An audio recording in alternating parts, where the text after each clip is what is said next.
وما لنا أن لا نتوكل على الله وقد هدانا سبلنا. ليش ما نتوكل؟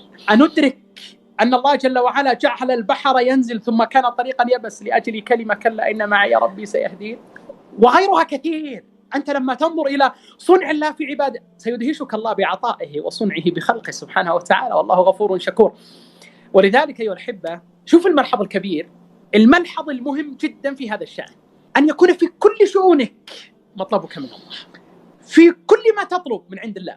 ذكر ابن القيم الله يرحمه في المدارج، وأيضا ابن رجب في اللطائف، في لطائف المعارف، أن موسى قال لرب تعرض لي الحاجة من الدنيا فأستحي أن أسألك إياها. يا رب أنا عندي حاجات بس مستحي منك، هي من أمور الدنيا. فأوحى الله إلى موسى يا موسى سلني شسع نعلك وملح عجينتك. شفت شسع النعل؟ سل الله إياه. شفت ملح الطعام ملح العجينة؟ سل الله إياه، سل الله إياه سبحانه وتعالى. قال ابن رجب معلقا وكان بعض السلف يسأل الله شسع النعل وملح العجينة. هذه مقامات من العبودية عالية جدا. أنا كيف أحقق هذه المقامات؟ كيف أصل إلى هذه الغايات والمطالب؟ ابن القيم الله يرحمه يبين لك في طريق الهجرتين كيف يصل العبد إلى هذه الدرجة. 1، أعظم سبب يوصلك أن تكون قوي التوكل على الله، عظيم الاعتماد عليه، كبير تفويض الأمر إليه جل وعلا، أن تكون بحق مؤمنا. كيف؟ على قدر إيمانك، على قدر ما يكون توكلك. ولذلك الله جل وعلا قال وعلى الله فتوكلوا إن كنتم مؤمنين. يقول ابن القيم وعلى قدر الإيمان يكون التوكل. من ضعف إيمان ضعف توكله، من قوي إيمان قوي توكله. ولذلك من لا توكل له لا إيمان له، كما يقول ابن القيم. نحن المضخ الأكبر لنجاحاتنا في هذه الحياة شيء واحد، والله العظيم هو أحد المضخات الكبار، أحد المضخات التي تجعلنا نلبس ثياب الإنجاز ونسعى في مرامنا بكل يسر وسهولة. 1، أعظمها وأكبرها وأجلها أن تكون متوكل على الله جل وعلا فيما تسير في إليه مما تطلب من مال أو رزق أو ولد أو زواج أو بيت أو وظيفة أو علم أو فضل، كل شيء. ولذلك الله يقول فإذا عزمت فتوكل على الله إن الله يحب المتوكلين. الله يحب عبادة التوكل.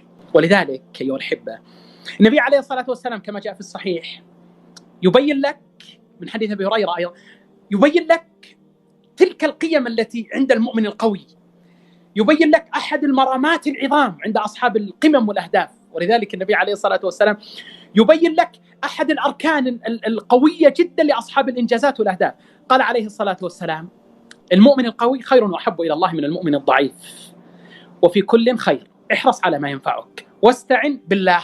شوف، مؤمن قوي ومؤمن ضعيف، احرص على ما ينفعك. طيب كيف أصل إلى ما ينفعني؟ استعن بالله ولا تعجز، استعن بالله ولا تعجز، استعن بالله ولا تستسلم، استعن بالله ولا تيأس، توكل على الله وامضي ولا تلتفت، فإن الله جل وعلا لا يخيب أملك. ولذلك يقول ابن تيمية الله يرحمه، شوف، قال من سره أن يكون أقوى الناس فليتوكل على الله. ودك تصير مطمئن القلب ساكن الفؤاد لا تخشى أحدا إلا الله، عليك أن تصحح قلبك. شوف أن تصحح قلبك من أن يكون أحد في فؤادك أعظم من الله أبدا. ولذلك قال الإمام أحمد الله يرحمه لو صححت لم تخف أحدا، يعني أنت إذا صححت قلبك فإنك لن تخاف ساحرا ولن يرهبك كاهنا ولن يؤذيك جان ولن يتسلط عليك أحد حتى يأذن الله تبارك وتعالى إما بعين أو سحر أو حسد. ولذلك العبد كلما استشعر مثل هذه الأشياء كلما عظم الله جل وعلا في قلبه، وزاد توكل على الله وإيمان، وزاد إيمانه بربه سبحانه وتعالى، وأصبح دائما وأبدا يلجأ يلجأ يلجأ يلجأ إلى الله.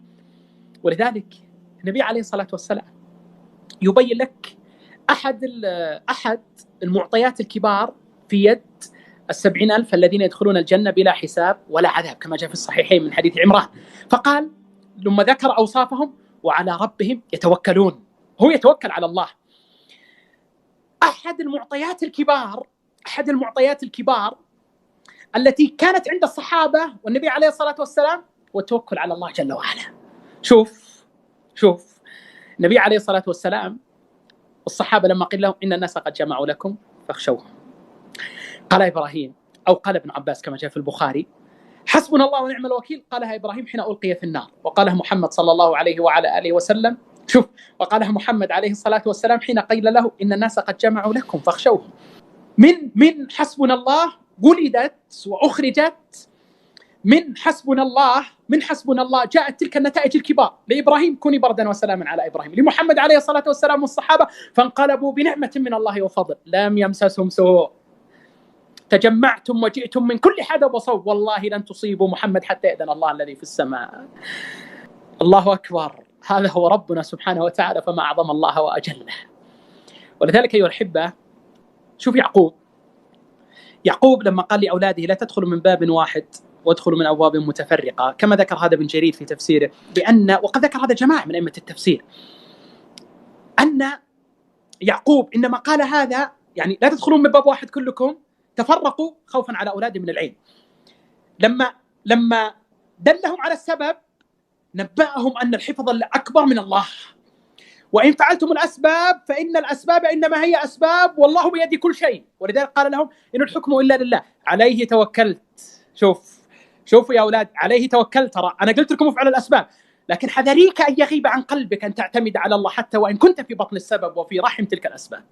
يعني بس أنا سأعطيكم بس شيئين والله يا إخواني، يعني وأن تقرأ في يعني جوانب التوكل على الله تبارك وتعالى تندهش.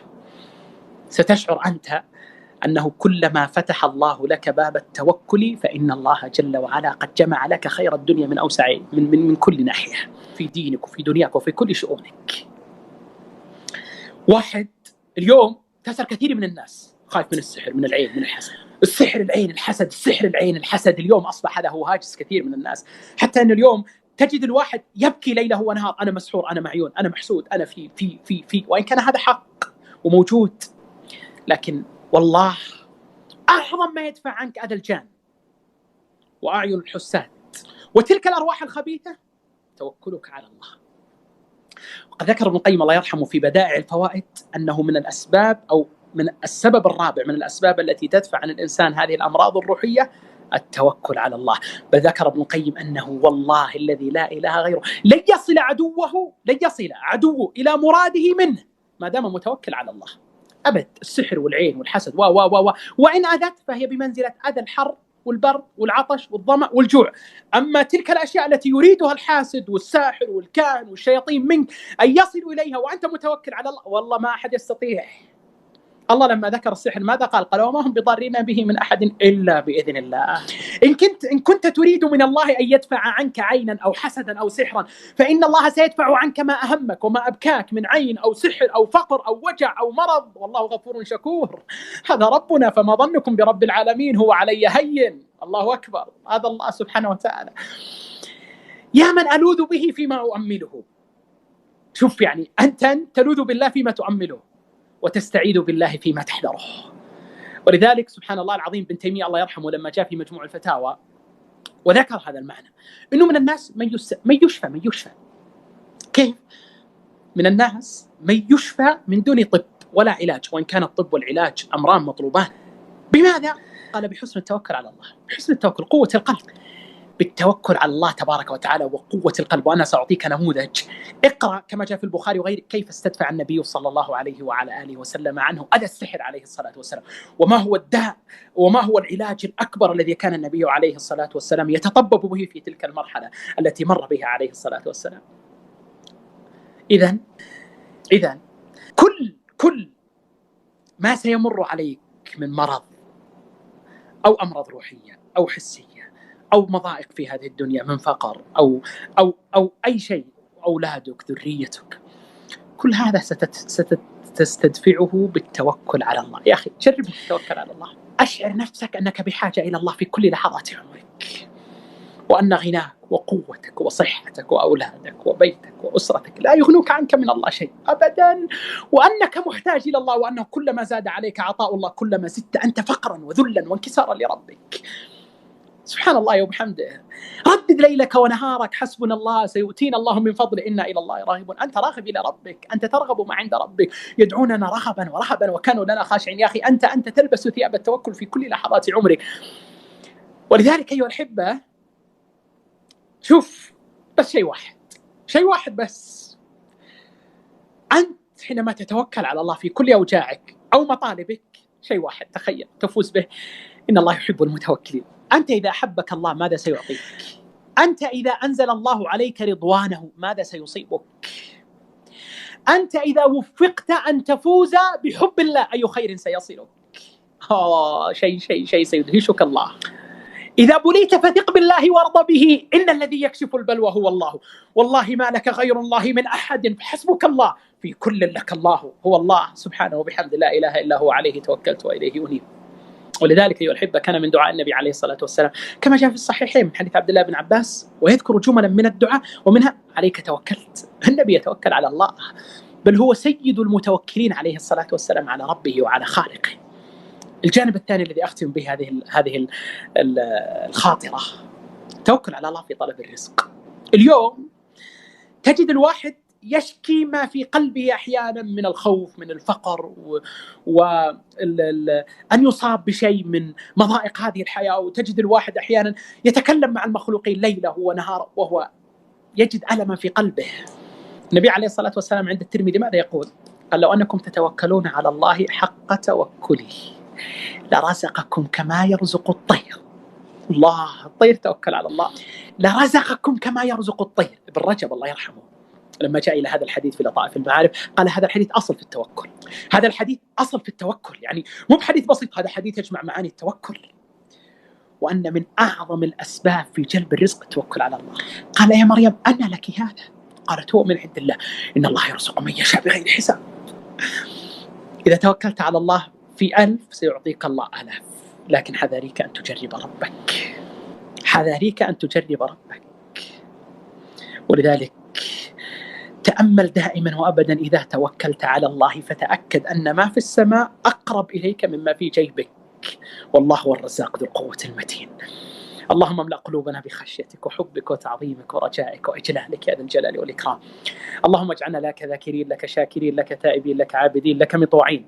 جزاكم الله خيرا على استماعكم وإنصاتكم وجلوسكم وحضوركم، وأسأل الله تبارك وتعالى أن يحفظكم وأن يرفع قدركم ومقامكم وأن يعلي شأنكم في الأولى وفي الأخرى. أنا ممتن جدا وشاكر جدا جدا لكم على هذا الحضور وهذا الإنصات وهذا الاستماع، وأنا شاكر الإخوة في هذه الجمعية المباركة في جمعية الدعوة والإرشاد وتوعية الجاليات في الجوف هذا التنسيق، وأنا أسأل الله سبحانه وتعالى أن يرفعنا وإياكم جميعا بمثل هذا اللقاء. اللهم اجعلنا ممن يستمع القول فيتبع أحسنه، وأسأل الله تبارك وتعالى أن يرفع عن بلادنا وبلاد المسلمين الوباء، وأن ينصر جنودنا في الحدود، وأن يحفظ علينا أمننا وإيماننا، وأن يجمعنا على ما يرضيه عنا يا ذا الجلال والإكرام يا رب العالمين. وصلى الله وسلم على نبينا محمد وعلى آله وصحبه أجمعين.